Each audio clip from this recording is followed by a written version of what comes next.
Dios les bendiga en esta noche a cada uno de los que van a estar mirando este video. Yo sé que ya nos estamos viendo en nuestra iglesia y es un gozo que nos da nuevamente reunirnos en nuestra iglesia. A lo mejor en el futuro vamos a empezar a lo mejor muy pronto a dar nuestra escuela dominical en la iglesia. Nada más hay que seguir orando que Dios sea el que obre en todas las cosas. Hermanos, vamos a enseñar la lección número 4. Y el título de la lección es Dichos desconcertantes de Jesús. Vamos a hacer una oración para empezar esta lección. Y así vamos a dejar que Dios sea el que me dirija y el que me use. Padre, delante de tu presencia te pido, Señor, que tú me bendigas, me ayudes, me des sabiduría, me des inteligencia, que uses mi boca, mi mente, mi corazón para hablar tu palabra. Señor, toca los corazones que van a estar mirando este video, que pueda ser yo de bendición a mis hermanos. Te lo ruego y te lo suplico en el nombre de Jesús. Estoy para que tú me bendigas, úsame, usa mi boca, dame las palabras que quieras que hable en el nombre de Jesús. Amén. Entonces, hermanos, vamos a estar hablando del siguiente tema que dice: Cristo desea que discernamos, comprendamos y apliquemos sus enseñanzas. Esto es lo que Cristo desea. Entonces miramos aquí, hermanos, el resumen de la lección que vamos a estar leyendo dice: esta lección está enfocada en una parábola, una enseñanza auténtica que Jesús contó y en dos dichos suyos, expresados en diferentes ocasiones mientras enseñaba.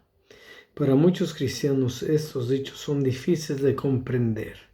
Eso no debería sorprendernos, debido a que los mismos 12 apóstoles en ocasiones se les hizo difícil comprender lo que Jesús les estaba diciendo. De hecho, Jesús les compartió a sus discípulos la interpretación de varias de sus parábolas, y sin duda alguna, de no haberlo hecho, nadie conocería el significado de estas. Una de las parábolas compartidas fue la del sembrador, que está en Mateo capítulo 4, del 1 al 20. Esta lección provee una perspectiva acerca de los dichos de Jesús, para los cuales él no proveyó explicación alguna. Así que vamos a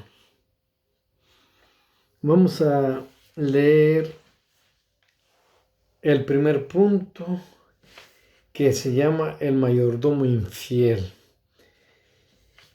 Dijo también a sus discípulos: había un hombre rico que tenía un mayordomo, y éste fue acusado ante él como disipador de sus bienes, y alabó el amo al mayordomo malo por haber hecho sagazmente, porque los hijos de este siglo son más sagaces en el trato con sus semejantes que los hijos de luz. Y vamos a leer el comentario de este punto número 1, el mayordomo infiel. Dice: en esa historia el mayordomo estaba empleado por un hombre rico y había sido acusado de deshonestidad, debido a que estaba malgastando las posiciones del dueño. El amo del mayordomo le informó acerca de la acusación que se había levantado en contra. Le ordenó dar cuenta de su mayordomía y dijo que no podía continuar fungiendo como mayordomo. Usted mire la escritura en Lucas 1:2. Sabiendo que quedaría desempleado sin la probabilidad de obtener otro empleo como mayordomo, elaboró un ingenioso plan para proveer para su propia seguridad. Es aquí donde inicia la dificultad en la comprensión de esta historia. El mayordomo llamó a cada uno de los deudores de su señor y les dijo que dieran cuenta de lo adeudado. de primera instancia parecía como si el mayordomo hubiera estado engañando al amo al reducir la deuda. Es sorprendente leer el elogio, el mayordomo injusto. Si el mayordomo hubiera estado perdiendo su trabajo debido a haber malgastado los bienes de su amo, ¿por qué habría de ser elogiado por su amo por haber reducido la cantidad adeudada? Aparentemente el mayordomo había estado defraudando a los deudores del amo, inflando la cantidad de lo que en realidad debían. De esa manera el mayordomo se estaba enriqueciendo. Sin embargo, cuando el mayordomo le dijo a cada deudor que le rebajara su deuda a la cantidad que en realidad adeudaban, los deudores pensaron que el mayordomo les estaba haciendo un favor, haciéndoles sentir obligados a ayudar al mayordomo después de que éste quedara desempleado. Al parecer, los deudores no se dieron cuenta de lo que el mayordomo estaba haciendo, pero el amo sí lo vio. Y siendo él también un hombre del mundo, elogió al mayordomo por haber sido tan astuto al velar por su propio bienestar.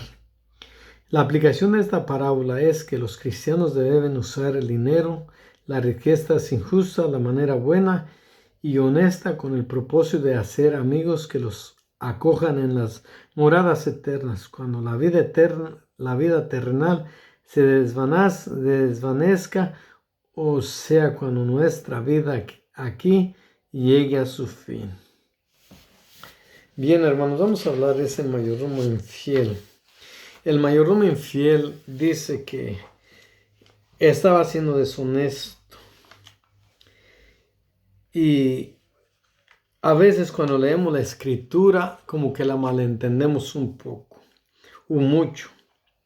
Me ha pasado hasta que ya la vuelvo a leer y vuelvo a mirar, y es cuando miro y entiendo más bien. Por ejemplo,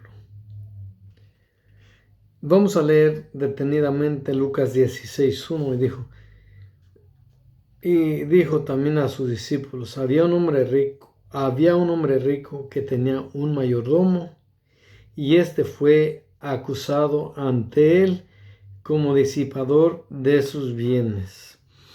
Vamos a agarrar esa escritura, este versículo, y vamos a mirar que Jesús está contando de esta historia a sus discípulos, y que Jesús les está diciendo que había un hombre rico que tenía un mayordomo infiel. Porque a veces malentendemos pareciendo que Jesús está hablando de que él tenía el hombre mayordomo infiel, pero en la escritura dice que había un hombre rico, en la historia había un hombre rico que tenía un mayordomo infiel. Entonces, y alabó el amo al mayordomo malo por haber hecho sagazmente, porque los hijos de este siglo son más sagaces en el trato con sus semejantes que los hijos de luz. Aquí vamos a ver claro. Jesús les está diciendo a sus discípulos de estas dos personas que había en la historia. Era un patrón que tenía su mayordomo y le pagaba para que él administrara sus riquezas. Y miramos que cuando el mayordomo fue descubierto de su deshonestidad, el mayordomo, el patrón, el amo le dijo que no iba a seguir siendo mayordomo. Entonces esto se le ocurrió una brillante idea, que empezó a llamar a los que le debían. Ahora quiero que nosotros miremos el versículo 8 y entiendamos algo. Dice: y alabó el amo al mayordomo malo por haber hecho sagazmente. Hasta allí vamos a mirar. Entonces dice aquí: y alabó el amo al mayordomo. Porque a veces podemos entender y puede pensar que Jesús alabó a este mayordomo, Pero en sí no es así. Jesús no alabó a este mayordomo. Fue el amo el que alabó a su mayordomo por habérsele ocurrido esa brillante idea de hacer esto. Por esa razón que Jesús les dice a sus discípulos o a los que lo estaban oyendo: porque los hijos de este siglo son más sagaces en el trato con sus semejantes que los hijos de luz. Aquí se está refiriendo. Jesús aquí se está refiriendo de que a veces hay personas que no son cristianos, que son inteligentes y son, como dice la Biblia, que son astutos como paloma, astutos como serpientes, pero no mansos como paloma. Entonces miramos aquí que esta gente de allá afuera son astutos, y por eso Jesús aquí les dice: porque los hijos de este mundo a veces pueden ser más astutos que nosotros, que ya conocemos la luz, que conocemos la palabra de Dios. Esto es lo que quiere decir esta escritura, porque a veces cuando la leemos así podemos entender a lo mejor y podemos mirar: oh, Jesús alabó a este amo. No, en realidad el que alabó al mayordomo fue el amo. Jesús no alabó al mayordomo. Él les está hablando de historia. Y a veces podemos decir: oh, Jesús alabó a un mayordomo infiel. Aquí la escritura dice clarito que y alabó el amo al mayordomo malo. Y yo quería aclarar esto nomás, y así vamos a pasar al punto número 2, porque el tiempo apremia. Dice, volviendo la otra mejilla, Mateo 5:39, Juan 18:19, 23, Hechos 23:1 y Romanos 13 del 3 al 4, Mateo 24:30. Hay muchas escrituras de esto. Volviendo la otra mejilla. Yo sé que allá hemos oído que nosotros tenemos que, si nos pegan aquí, volteamos esta. Pero a veces malentendemos el concepto bíblico. Simplemente vamos a ver algo que Jesús hizo. Él no puso la otra mejilla, Él habló unas palabras sabiamente, y la vamos a ver en el estudio. Vamos rápidamente. En Mateo 5:39 dice: pero yo os digo, no resistáis al que es malo, antes a cualquiera que te hiriere en la mejilla derecha, vuélvele también la otra. Eso está diciendo, pero vamos a ver luego qué dice. Cuando Jesús hubo dicho esto, uno de los alguaciles que estaban allí le dio una bofetada, diciendo: ¿así respondes al sumo sacerdote? Jesús le respondió: si he hablado mal, testifiquen que está el mal, y si bien, ¿por qué me golpeas? El sumo sacerdote Ananías ordenó entonces a los que estaban junto a él que le golpeasen en la boca. Entonces Pablo le dijo: Dios te golpeará a ti, pared blanqueada. ¿Estás tú sentado para juzgarme conforme a la ley? Y quebrantando la ley me mandaste golpear. Los que estaban presentes dijeron: al sumo sacerdote de Dios injurias. Pablo dijo: no sabía, hermanos, que era el sumo sacerdote, pues escrito está: no maldecirás a un príncipe de tu pueblo. Romanos 13:3 dice: porque los magistrados no están para infundir temor al que hace el bien, sino al malo. ¿Quieres pues no temer la autoridad? Haz lo bueno y tendrás alabanza de ella, porque es servidor de Dios para tu bien. Pero si haces lo malo, teme, porque no en vano lleva la espada, pues es servidor de Dios, vengador para castigar al que hace lo malo.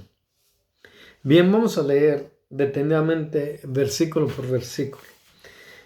En Mateo 5:39 dice Jesús: pero yo os digo, no resistáis al que es malo. Antes al cualquiera que te hiriere en la mejilla derecha, vuélvele también la otra. Jesús quiere decir aquí que no alterquemos con aquellos que no estamos saliendo de acuerdo, que no estemos discutiendo porque no vamos a agarrar ningún beneficio, al contrario, podemos perder la paciencia, y que si nos dice malas palabras o nos ofende, que le pongamos la otra mejilla. Pero esto quiere decir, en otras palabras, que nosotros no le alterquemos, no discutamos. Porque en Juan 18:22 dice así. Fíjense, Jesús dijo estas palabras y Jesús dice esas palabras. Las palabras que está diciendo aquí Mateo 5:39 las dijo Jesús, y Jesús también las está diciendo en Juan 18:22. Y es ahí cuando en Juan 18:22, atrásito es cuando prenden a Jesús y lo llevan al sumo sacerdote, o cuando lo llevan ya a donde él iba a ir a crucificar. Y dice así en Juan 18:22, cuando Jesús hubo dicho esto, uno de los alguaciles que estaba allí le dio una bofetada, diciendo, ¿así respondes al sumo sacerdote? Miramos aquí que hay un diálogo entre el sumo sacerdote y entre Jesús. Entonces el sumo sacerdote acusaba a Jesús y Jesús no tenía nada de qué acusarle. Entonces Jesús es cuando dice, Jesús le respondió, si he hablado mal, testifica en qué está el mal, y si bien, ¿por qué me golpeas? Aquí tienen un diálogo Jesús y el sumo sacerdote, porque los estaban acusando a Jesús y le hacían preguntas y Jesús les respondía la verdad. Lo que Jesús dice, yo siempre he enseñado la verdad, yo siempre he hablado con el pueblo, con ustedes, he hablado en las sinagogas donde hay judíos y siempre he hablado la verdad. Y ahora el sumo sacerdote dice, le hace unas preguntas y Jesús le responde. Y no le parece al sumo sacerdote. Y dice, uno de los alguaciles que estaba ahí le dio una bofetada, diciendo, no le respondas hacia el sumo sacerdote. Entonces, a esta persona bofetea a Jesús. Y en el versículo de Juan 18:23 dice, Jesús le respondió, si he hablado mal, testifica en qué está el mal. Explícate por qué he hablado mal. En otras palabras, Jesús le dice, y si he hablado bien, también ¿por qué me pegas? Aquí no miramos que Jesús le da la otra mejilla, le voltea la otra mejilla para que lo golpee. Simplemente dice, si he hablado mal, a ver de qué he hablado mal, y por eso me pegas. Ahora, si no he hablado mal, ¿por qué también me pegas? Aquí en Juan usted puede mirar, hermano. Juan 18:23 dice, ¿por qué me golpeas? Y miramos aquí que a veces la gente era muy cruel con Jesús. En aquellos tiempos Jesús sufrió todas estas cosas por usted y por mí, sin tener necesidad de ninguna molestia. Vamos a leer Hechos 23:2. Pero aquí vamos a ver otro acontecimiento, otra escena de Pablo. El sumo sacerdote Ananías ordenó entonces a los que estaban junto a él que le golpeasen en la boca. Miramos un hombre de Dios también que sufre casi cosas semejantes a Jesús, cosas parecidas, y aquí otro le pega en la boca. Entonces Pablo le dijo, miramos Hechos 23:3 que dice, entonces Pablo le dijo, Dios te golpeará a ti, pared blanqueada. ¿Estás tú sentado para juzgarme conforme a la ley y quebrantando la ley me mandas golpear? miramos Pablo, como conocía la ley, él dice estas palabras al que le pegó, al que lo mandó golpear. Entonces el versículo 4 de Hechos 23 dice, los que estaban presentes dijeron al sumo sacerdote de Dios injurias. Entonces alguien se levanta y dice al sumo sacerdote de Dios injurias. Y en el versículo 5 de Hechos 23 dice, Pablo dijo, no sabía, hermanos, que era el sumo sacerdote, pues escrito está, no maldecirás a un príncipe de tu pueblo. Aquí Pablo aparentemente, según la palabra de Dios, aquí dice que él no sabía que era el sumo sacerdote, por eso dice no sabía. Entonces aquí miramos la escritura que Pablo recalca algo muy importante, que dice, escrito está,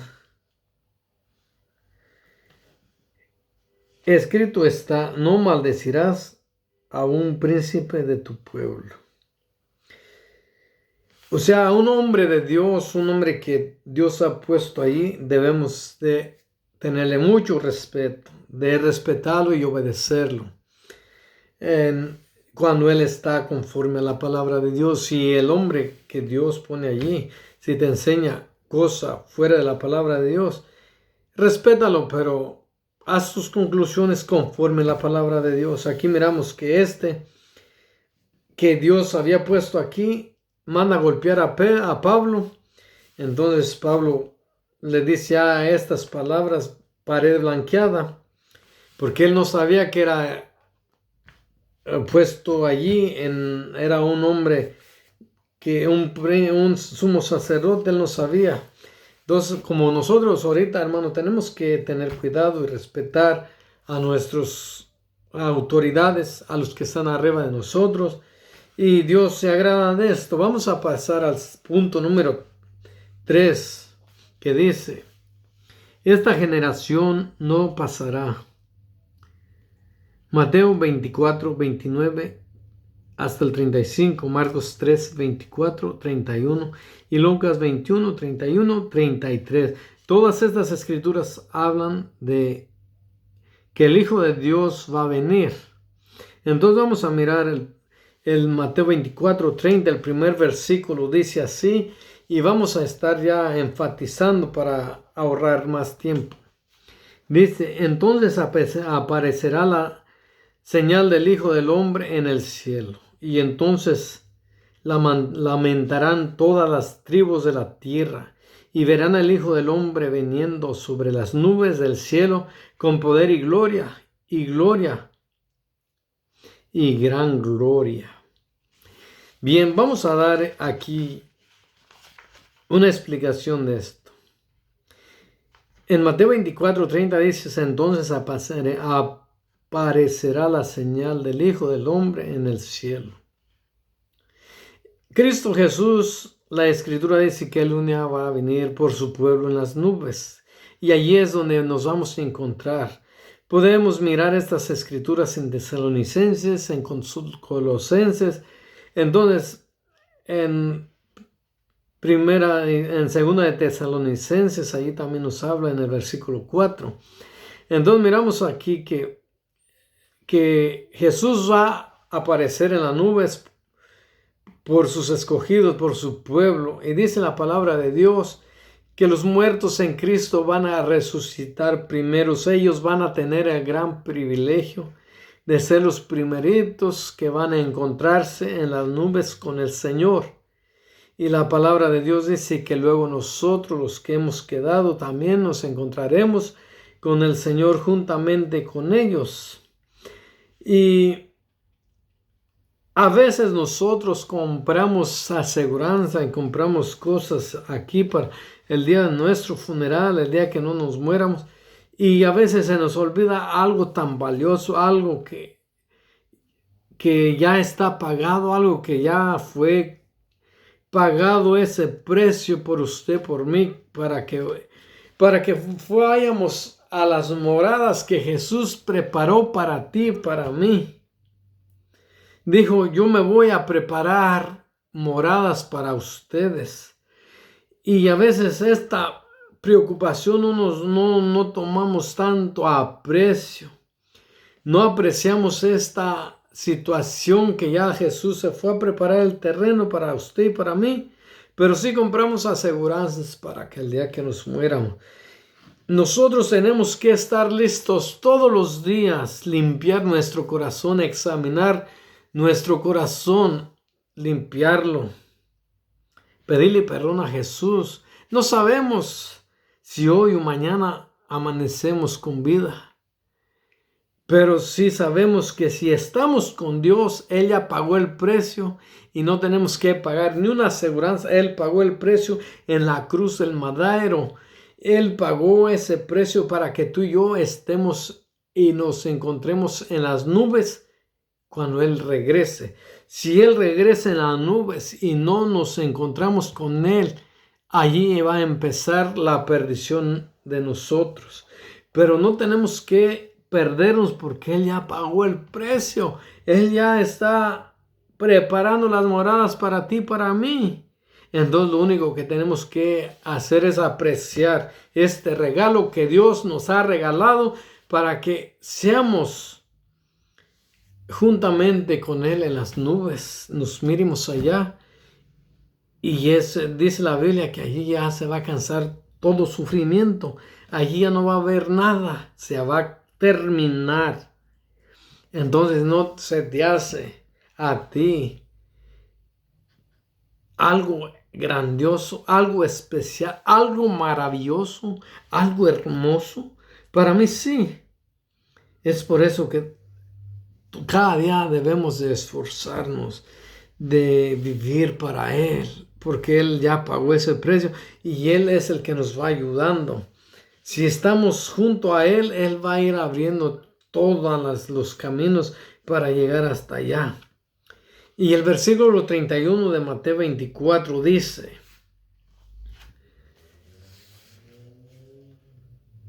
de cierto os digo que no pasarán esta generación hasta que todo esto acontezca. Este es el 34.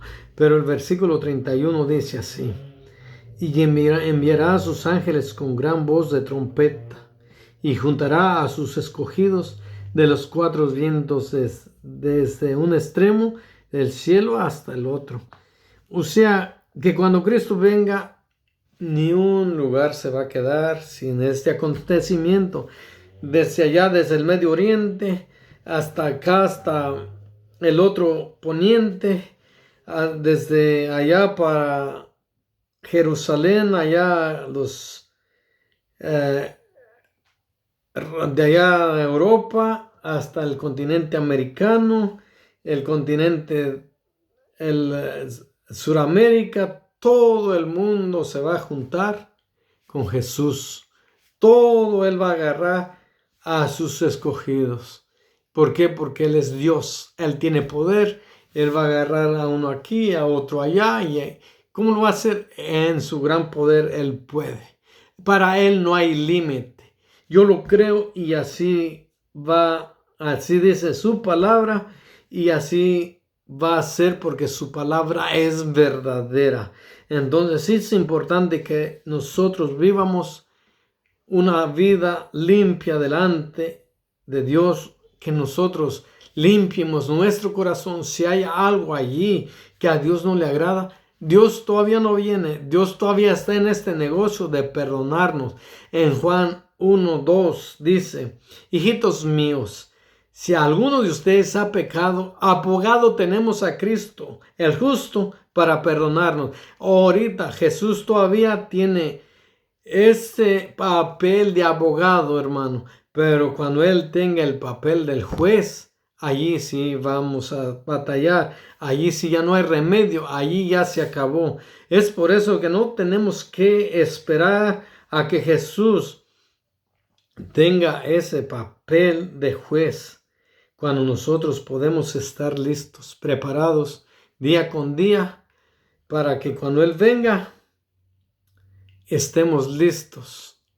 Si nos llama antes, estemos listos y sepamos apreciar ese precio que Él pagó en aquella cruz de madera. en aquella cruz donde le encajaron aquellos clavos que pasaron sus manos. No es chiste, no es anécdota, es algo real que pasó en el país de Israel. Es por eso que yo te invito en este día, en este momento, que tú realices, que tú te pongas a pensar que fue un hecho real esto que Jesús hizo por ti, por mí, y todo porque un día tú y yo estemos con Él para toda la eternidad. Dios te bendiga y espero que tomes en cuenta la palabra de Dios y que nos preparemos cada día por si Él viene. Dios les bendiga, mis hermanos.